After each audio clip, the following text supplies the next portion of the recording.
வணக்கம். சற்று முன் கிடைக்கப்பெற்ற மிக மிக முக்கியமான செய்தி ஒன்று வெளியாகி உள்ளது. வருமானத்திற்கு அதிகமாக சொத்து வைத்ததன் காரணமாக உதயநிதியின் மொத்த சொத்துக்களும் பறிமுதல் செய்ய உள்ளதாக தகவல்கள் வெளியாகியுள்ளது. தந்தையை மிஞ்சிய மகன் ஸ்டாலினை விட அதிக அளவு சொத்துக்கள் எப்படி வந்தது? அதாவது 2021ஆம் ஆண்டு சேப்பாக்கம் திருவல்லிக்கேணி தொகுதியில் போட்டியிட்டு சட்டமன்ற உறுப்பினராக மாறிய உதயநிதி ஸ்டாலின் கடந்த ஆண்டு துணை முதல்வராக பதவியேற்றார். இந்த நிலையில்தான் இவருடைய சொத்து மதிப்பு குறித்த தகவல் ஒன்று வெளியாகியுள்ளது.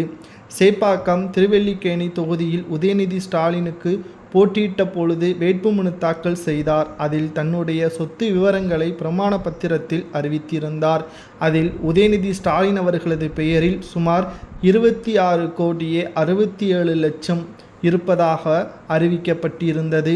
21 கோடியே 13,96,650 ரூபாய் மதிப்பிலான அசையும் சொத்துக்களும் 6 கோடியே 54,39,052 ரூபாய் மதிப்பிலான அசையா சொத்துக்களும் இருப்பதாக தெரிவிக்கப்பட்டிருந்தது.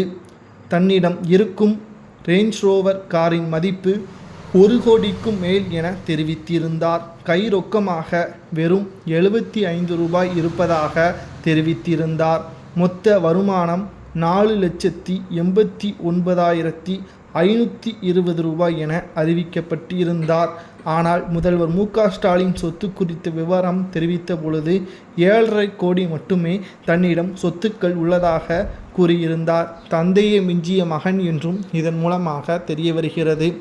நாம் அனைவருக்கும் நன்றாகவே தெரியும், ஊரில் உள்ள கொள்ளையர்களை அனைத்தையும் சேர்த்து விட நாம் பார்க்கக்கூடிய சொத்து மதிப்புகள் இது மிக மிக குறைவுதான்.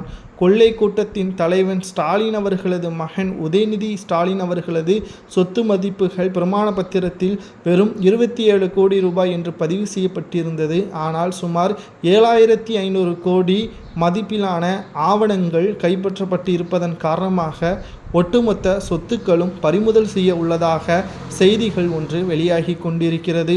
ஊரை ஏமாற்றி உலையில் போட்ட கதையாக உதயநிதி ஸ்டாலின் அவர்கள் துணை முதல்வராக பதவியேற்றவுடன் அதிக அளவு ஊழல்தான் செய்திருக்கிறார், சொன்ன வாக்குறுதியை காப்பாற்றவில்லை என்ற தகவல்களையும் எதிர்க்கட்சி தலைவர் எடப்பாடி பழனிசாமி அவர்கள் விமர்சனம் செய்து வருகிறார். மேலும் 27 கோடிக்கு மேலாக இருக்கக்கூடிய சுமார் 7,500 கோடி சொத்துக்களை என்ன செய்யலாம் என்பதை உங்களது கருத்துக்களை மறக்காம கமெண்ட் வாயிலாக கூறுங்கள். உதயநிதிக்கு என்ன தண்டனை கொடுக்கலாம் என்பதையும் கூறுங்கள்.